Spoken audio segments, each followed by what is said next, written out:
Today we're going to grease the Double Cardan U-joint on this 4th generation Ram 2500 4x4.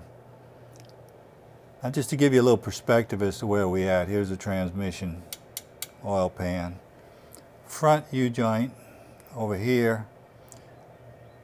Here's the boot for the slip joint, which allows for lateral movement, or as most of us would say, allows it to move back and forth.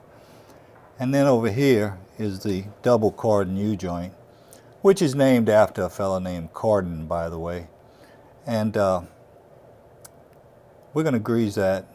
It's the only grease fitting on the entire truck. Before we get into the grease job, let's talk about the Double Cardan joint for a minute. It's two U-joints mounted back to back with a centering device. It needs the centering device, otherwise it would look like this. But with the centering device, it looks like and operates like this. And the centering device is what we're going to be greasing. That's where the grease fitting is. Now this thing is a constant velocity joint, so that your axle ratios remain the same as it rotates through a 360-degree cycle, even at high angles. This centering device has a ball on one side and it's got a shaft on the other, kind of a male-female type setup. And on the inside of the ball you've got some needle bearings, much like the end of a U-joint. So as this thing rotates and changes angles, the ball and shaft, the centering device, needs to be able to adjust in length, particularly at high angles. So it's not rotating, it's just adjusting the length of the center of this assembly. And the needle bearing reduces friction and allows for high-speed operation. Now I'll show you a better picture of my grease assembly here. The main reason I got this loblolly looking thing is because I can't film this and do it with just two hands. I need two hands, one on the handle of the grease gun. Maybe if I had one of those little hand pump grease guns, I could do it. But anyway, to be able to kind of video this is my setup here.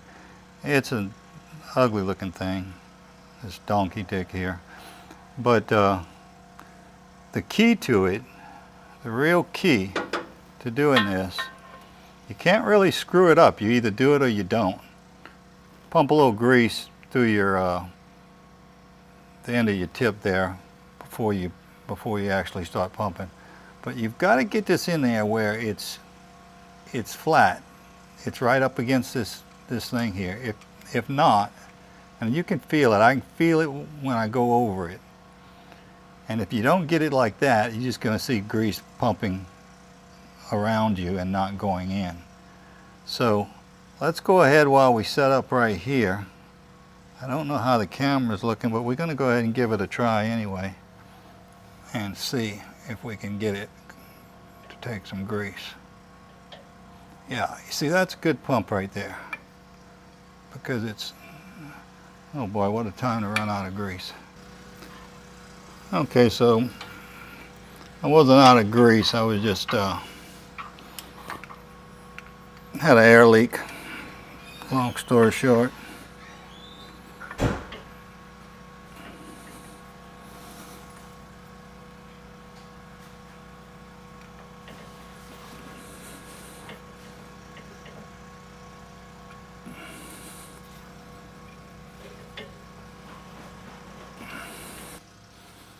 Alright, now the way we want to check it is to go behind and see if we got any fresh grease coming out.